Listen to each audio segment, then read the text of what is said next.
Hello, and welcome to episode 3 of Hot Mess to Higher Self. I'm your host, Diana Fager, Sacred Love and Embodiment Coach, and I am so excited for today's episode because it marks the beginning of a brand new series, Attachment Archetypes. In this series, we're diving deep into the different attachment styles, not just from a psychological standpoint, but through the lens of energetics, nervous system healing, and soul growth. And we're starting with the Overgiver, which traditional psychology refers to as anxious attachment. Attachment types are not just psychological, they are energetic imprints. If you struggle with overgiving, people-pleasing, and feeling anxious in relationships, this episode is for you. Let's get into it. Let's talk about how anxious attachment forms. Anxious attachment is an energetic imprint that begins forming in childhood based on the emotional availability of our caregivers. If you grew up with inconsistent caregiving, where sometimes love and attention were given and other times they were withdrawn, you likely developed this pattern. Your brain and nervous system adapted to unpredictability by becoming hypervigilant, constantly scanning for signs that love might be taken away. This environment teaches a child that love is conditional. They internalize the idea that their worthiness of love is tied to their ability to keep others happy.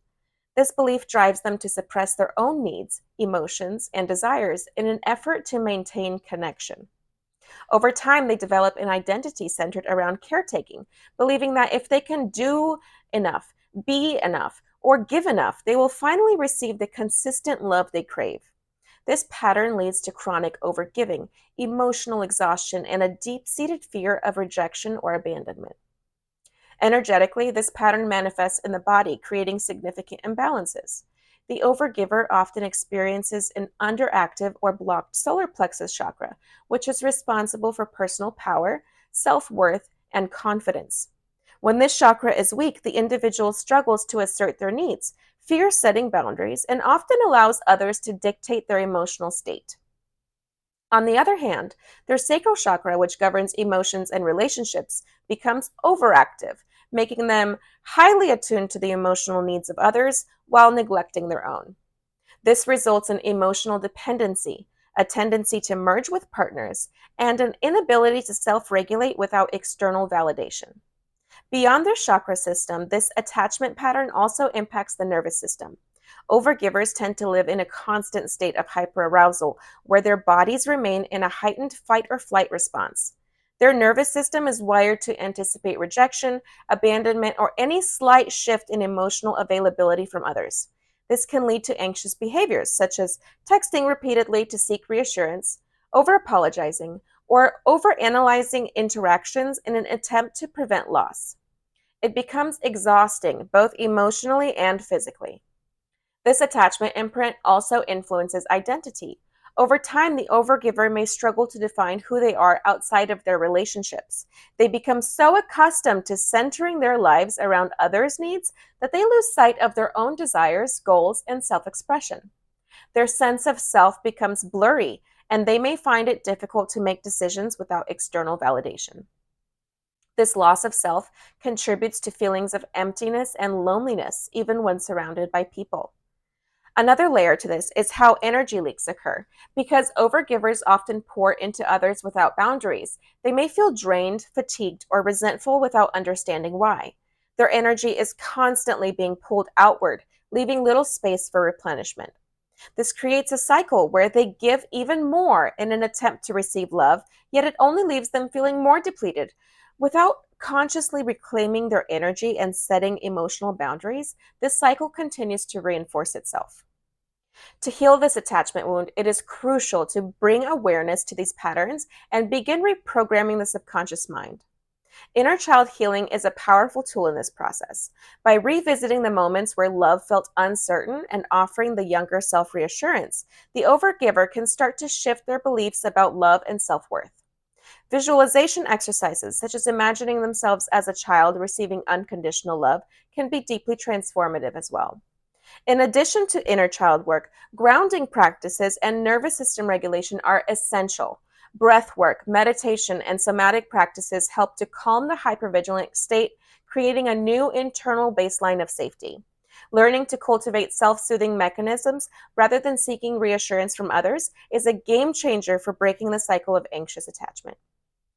The overgiver must work on redefining their self-worth outside of what they can provide for others. This means learning to say no without guilt, prioritizing their own needs, and finding joy in self-connection. Over time, as these practices become second nature, the overgiver will begin to feel more empowered, no longer seeking validation from external sources, but instead knowing their worth intrinsically. If this sounds familiar, you're not alone. Overgivers tend to find themselves in relationships where they feel like they are the only ones doing all the emotional labor. They are constantly anticipating their partner's needs, offering support, and trying to keep the relationship emotionally intact. But instead of receiving that same level of care in return, they often feel overlooked, underappreciated, or even invisible. This reinforces the deep-seated belief that their worth is tied to how much they give, trapping them in a never-ending cycle of overextending themselves just to feel loved. This dynamic is especially evident in romantic relationships, where the overgiver is drawn to emotionally unavailable partners, especially avoidance. It's almost like a magnet. The overgiver is terrified of abandonment, while the avoidant is terrified of being smothered or losing their independence. This creates a frustrating push-pull effect where the overgiver seeks reassurance and connection, which causes the avoidant to withdraw. The more the overgiver reaches out, the more the avoidant pulls away, triggering old wounds on both sides. This painful cycle repeats itself until the overgiver recognizes the pattern and begins healing their own anxious tendencies instead of seeking validation externally. Beyond romantic relationships, this pattern often extends into friendships, family dynamics, and even workplace interactions. Overgivers frequently take on the role of the fixer, the nurturer, the one who holds space for everyone else. They are the person others turn to when they need emotional support, advice, or someone to vent to. But who is holding space for them? If you've ever felt drained, like you're constantly giving and rarely receiving, this is why. The belief that love has to be earned runs deep, making it difficult to trust that you are worthy of support and care just as you are.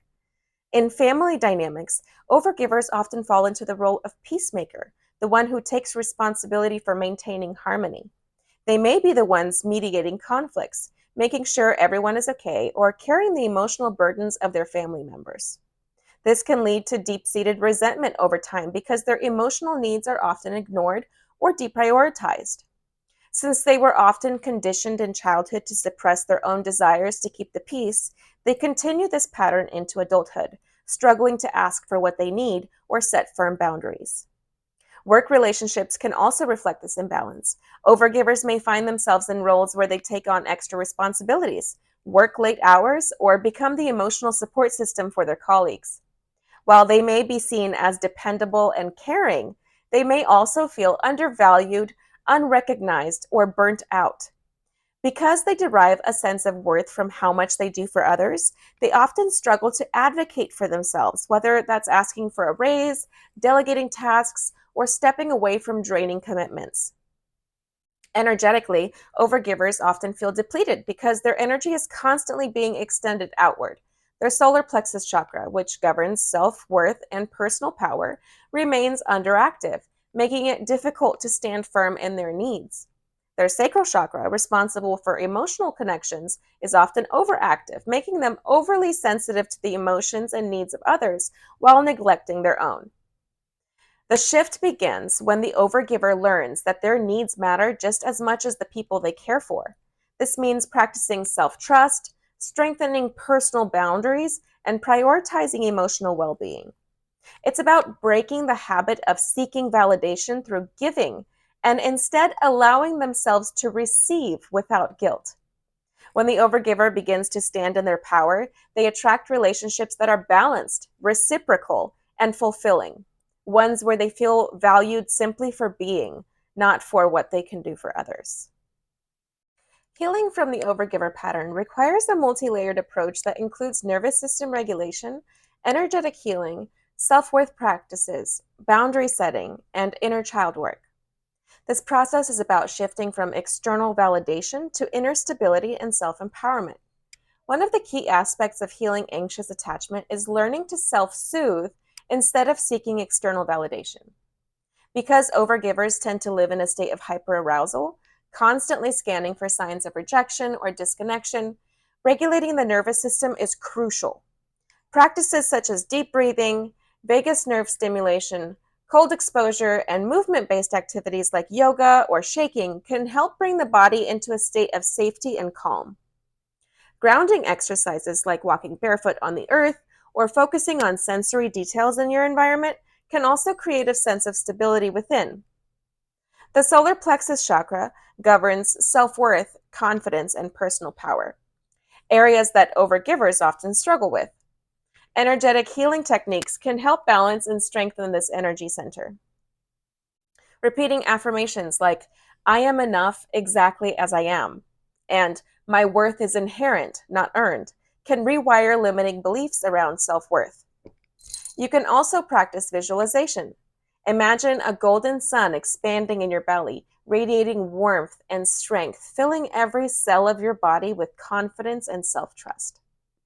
Emotional freedom technique, or EFT, can be used to release ingrained patterns of overgiving and reinforce the belief that love does not need to be earned through excessive effort. Self-worth practices are also integral. At the core of anxious attachment is the belief that love must be earned through caretaking. Healing requires shifting from I am lovable because I give to I am just lovable as I am. Daily self-worth practices help to internalize this new belief system. Writing or speaking self-affirmations to reinforce the idea that your value is not tied to how much you do for others. Engaging in activities that bring joy and fulfillment without obligation, hobbies, creative pursuits, or self-care rituals that nurture your soul. Surrounding yourself with people who affirm and celebrate you rather than relationships where your worth is tied to what you can provide. Overgivers often fear that setting boundaries will lead to rejection, but in reality, boundaries foster healthier connections. Practicing small no's and gradually increasing comfort with standing in your truth allows you to break the overgiving cycle. Start by noticing where in your life you feel resentment or exhaustion. These are clues that boundaries are needed. Use energy protection techniques such as visualizing a shield of light around you to prevent others from draining your energy. Practice verbal boundary setting in low-stakes situations before moving on to more challenging ones. At the root of overgiving is often a wounded inner child who learned that love was inconsistent or conditional. Healing this part of yourself involves reassuring your younger self that love is safe, abundant, and not something that needs to be earned. Visualization exercises such as meeting your inner child in meditation and offering them comfort and safety can be deeply healing. Journaling dialogues between your current self and your younger self can help reframe old wounds. Speaking to yourself with kindness and care as if you were speaking to a child reinforces self-compassion and emotional security. Healing anxious attachment and overgiving is a process of unlearning and relearning. It takes patience, self-compassion, and practice. But as you reclaim your power, set healthy boundaries, and regulate your nervous system, you begin to experience relationships and life from a place of self-trust and inner stability. Taking time to reflect on your patterns of overgiving is a crucial part of healing. The following journal prompts will help you gain clarity on where you may be sacrificing yourself and how to shift toward balance and self-empowerment. Number 1, where in my life am I overgiving at the expense of myself? Identify relationships, situations, or dynamics where you feel drained or taken for granted. Notice if this pattern shows up in romantic relationships, friendships, family, or work settings. Reflect on how overgiving has impacted your emotional, physical, or mental well-being. Number 2, what am I afraid will happen if I stop overgiving? Explore the fears that arise when considering setting boundaries or giving less. Do you fear rejection, abandonment, or loss of love? Consider whether these fears are based on past experiences or present realities. Number 3, how can I meet my own emotional needs before expecting a partner to? List ways you can nurture, soothe, and fulfill yourself emotionally. Identify activities, self-care practices, or mindset shifts that can help you feel whole within yourself. Reflect on how self-sufficiency and emotional well-being can lead to healthier relationships. Number 4, what does my solar plexus energy feel like right now? Tune into your body and notice any sensations in your solar plexus area, in your upper abdomen. Does it feel weak, dull, or closed off? Or does it feel strong, open, and expansive? Journal about what you intuitively feel and what this might reveal about your self-worth and personal power. Number 5, where in my life do I need to reclaim my power? Identify areas where you feel powerless or where you've been giving your power away. Consider where you need to set boundaries, say no, or stand up for yourself. Visualize how stepping into your power would feel and what actions you can take to embody that. These prompts are meant to deepen your awareness and guide you toward healing. Take your time exploring them and be gentle with yourself as you uncover new insights. As we wrap up today's episode, let's take a moment to reflect on the key takeaways. The overgiver, or anxious attachment, is rooted in deep-seated patterns of seeking validation through overextending in relationships. We explored how this attachment style forms, how it manifests in romantic relationships, friendships, and even work dynamics. And most importantly, how to begin healing through nervous system regulation, energetic work, self-worth practices, boundaries, and inner child healing. Remember, healing anxious attachment is not about becoming perfect or unbothered. It's about reclaiming your power, learning to trust yourself, and creating relationships that are balanced and reciprocal. The work you do to heal will allow you to step into your full worth, cultivate emotional security from within, and show up in relationships as your most authentic self. Next episode, we'll be diving into the Ice Queen, also known as avoidant attachment. If you've ever struggled with emotional walls, felt disconnected from your emotions, or attracted partners who seem distant, you won't want to miss this one.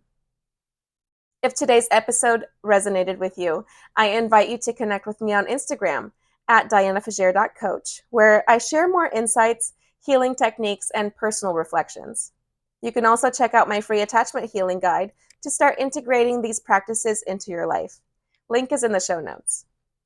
And if you're ready to go deeper and truly transform your relationships, I want to introduce you to Healing Her, a relationship reset, my signature coaching program designed for women who are ready to break free from unhealthy patterns, release emotional wounds, and step into secure, thriving relationships. In this container, we work closely together using a blend of nervous system healing, energy work, and mindset shifts to help you feel safe, empowered, and deeply worthy in love. If that sounds like the support you need, I'd love for you to book a call and explore whether this is the right next step for you. Thank you for being here, for doing this work, and for choosing to show up for yourself. Until next time, remember, love isn't something you have to chase. It's something you already deserve.